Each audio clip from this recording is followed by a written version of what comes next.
Je m'appelle Simone Lay, et je suis une artiste contemporaine née en 1967 à Chicago, dans l'Illinois.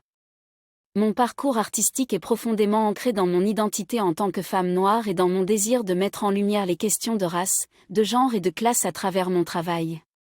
Mon histoire est une exploration de ma passion pour l'art, ma lutte pour surmonter les obstacles, et ma mission de créer un espace pour les voix sous-représentées. Mon intérêt pour l'art a commencé dès mon plus jeune âge. J'ai grandi dans une famille qui valorisait la créativité et l'expression artistique. Ma mère était une enseignante et une artiste talentueuse, et elle a toujours encouragé ma curiosité et ma créativité. J'ai passé de nombreuses heures à dessiner et à expérimenter différentes formes d'art, ce qui a jeté les bases de ma future carrière. Après avoir obtenu mon diplôme d'études secondaires, j'ai déménagé à Chicago pour poursuivre mes études à la School of the Art Institute of Chicago. C'était un moment décisif dans ma vie, car j'ai été exposée à une variété de disciplines artistiques et à des influences diverses. J'ai étudié la céramique, la sculpture, la photographie et la performance, et j'ai découvert mon amour pour la sculpture en céramique. Mon travail artistique s'est rapidement centré sur l'exploration de l'identité noire, de la féminité et de l'histoire afro-américaine. J'ai été profondément inspirée par des artistes tels que David Hammond, Karim Aewim et Adrian Piper, qui ont utilisé l'art comme un moyen de défier les stéréotypes et de questionner les normes sociales. Je savais que je voulais suivre leurs traces et utiliser mon art pour provoquer des conversations importantes. Après avoir obtenu mon diplôme de la School of the Art Institute of Chicago en 1990, j'ai déménagé à New York pour poursuivre ma carrière artistique. C'était une période difficile, car je devais lutter pour trouver des opportunités et des moyens de subsistance.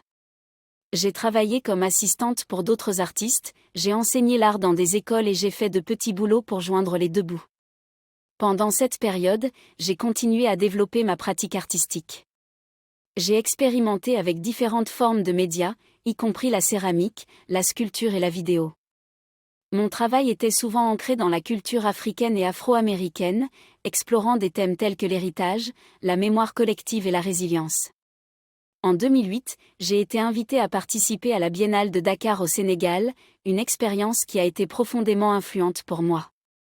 J'ai été immergée dans la culture africaine contemporaine et j'ai eu l'occasion de collaborer avec des artistes locaux. Cela a renforcé mon engagement envers la création d'un dialogue interculturel à travers mon art. L'une de mes œuvres les plus célèbres est Free People's Medical Clinic, créée en 2014. Il s'agit d'une installation de grande envergure qui explore les questions de santé et de bien-être dans les communautés noires. J'ai été profondément préoccupée par les disparités en matière de santé qui touchent les Afro-Américains, et j'ai créé cette œuvre pour sensibiliser à cette question. L'installation a été présentée à la New Museum de New York et a reçu une reconnaissance critique importante. En 2018, j'ai été choisie pour représenter les États-Unis à la 58e Biennale de Venise, l'une des expositions d'art les plus prestigieuses au monde. C'était un moment historique, car j'étais la première femme noire à représenter les États-Unis à la Biennale de Venise. Mon installation, intitulée Lawful of Rotrea, explorait les thèmes de la vulnérabilité, de la protection et de l'abri. Mon engagement envers la visibilité des artistes noirs et des femmes noires a été au cœur de mon travail tout au long de ma carrière. J'ai cofondé le Black Women Artists for Black Lives Matter, BWA4BLM, en 2016, un collectif d'artistes engagés dans la lutte contre l'injustice raciale. Nous avons utilisé notre art pour soutenir le mouvement Black Lives Matter et pour exiger la justice et l'égalité pour les communautés noires. Mon travail continue d'explorer les questions de race, de genre et de classe. J'utilise souvent des matériaux tels que la céramique, le métal et le textile pour créer des sculptures qui interpellent le spectateur et suscitent la réflexion. Mon art est un moyen de donner une voix aux voix marginalisées et de créer des espaces où les récits sous-représentés peuvent être partagés. Bien que ma carrière artistique ait été marquée par des succès et des reconnaissances, elle n'a pas été sans défi. En tant qu'artiste noire, j'ai souvent dû lutter contre les préjugés et les stéréotypes qui existent dans le monde de l'art contemporain. J'ai dû travailler 2 fois plus dur pour être reconnue et respectée.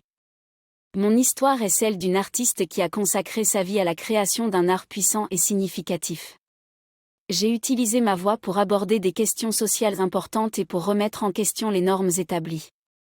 Mon héritage en tant qu'artiste noire et en tant que femme noire continue d'influencer mon travail et de me motiver à poursuivre ma mission de faire entendre les voix marginalisées à travers l'art.